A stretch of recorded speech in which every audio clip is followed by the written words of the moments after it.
Vita kati ya Ukraine dhidi ya Russia inaonekana bado haijapata mwafaka wake, na sasa ni vita vinavyojiandaa kwa msimu wa baridi kali. Mashine ya kivita ya Moscow imeanza kufanya kazi tena, huku ndege zisizo na rubani, makombora na mizinga vikishusha moto na uharibifu kwenye mtandao wa mashine wa Ukraine. Hata hivyo, Kiev haiko tayari kujisalimisha. Ukraine nayo imefanikiwa kufanya mashambulizi ndani kabisa ya ardhi ya Urusi, kuanzia katika bandari zinazowaka moto za Odessa hadi milipuko katika kiwanda cha gesi. Mapambano ya kuendelea kuishi na kupigania ubabe bado yanaendelea kwa kasi katika vita vya Ukraine.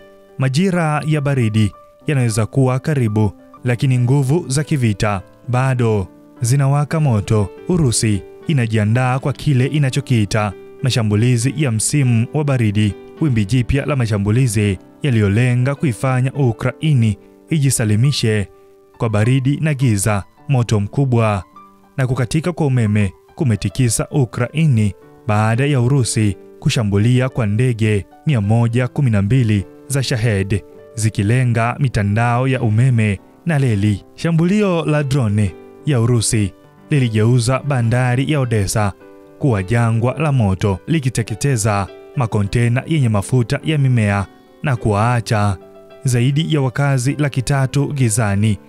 Rais Volodymyr Zelensky ameonya kuhusu shinikizo kubwa linaloikabili miundombinu ya gesi, akiituhumu Moscow kwa njama za kuleta vurugu kabla ya majira ya baridi kuanza.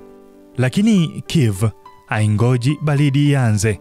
Katika hatua ya ujasiri, Ukraine ilizindua shambulio la drone ndani kabisa ya Urusi, likisababisha mlipuko mkubwa katika kiwanda kikubwa zaidi cha kusindika gesi cha Lukoil kilichoko Kutov. Moshi na miali ya moto ilionekana ikipaa angani. Ilikuwa ishara kali kwamba uwezo wa Ukraine kufika mbali unazidi kukua.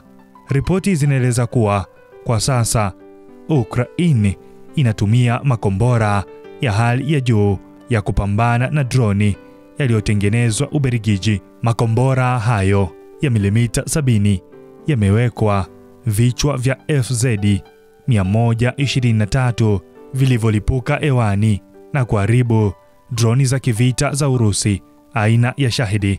Risasi hizo za FZ-123 zinaongozwa kwa leza na zina zaidi ya kilo 1 ya vilipuzi pamoja na maelfu ya chembe za chuma zinazolipuka karibu na kitu kinachosogea angani. Wakati huo huo, Urusi inajiandaa kwa kampeni ya muda mrefu na yenye mahesabu ya baridi, ikihifadhi droni, ikijenga ngome mpya na ikipima kiwango cha uvumilivu wa Ukraine. Kadri joto linavyopungua, pande zote mbili zinazidisha moto wa kivita. Msimu wa baridi unaandaliwa kuwa silaha mpya katika mapambano haya yasiyoisha. Hii ni BMTV Tanzania. Mimi ni Baraka Peter.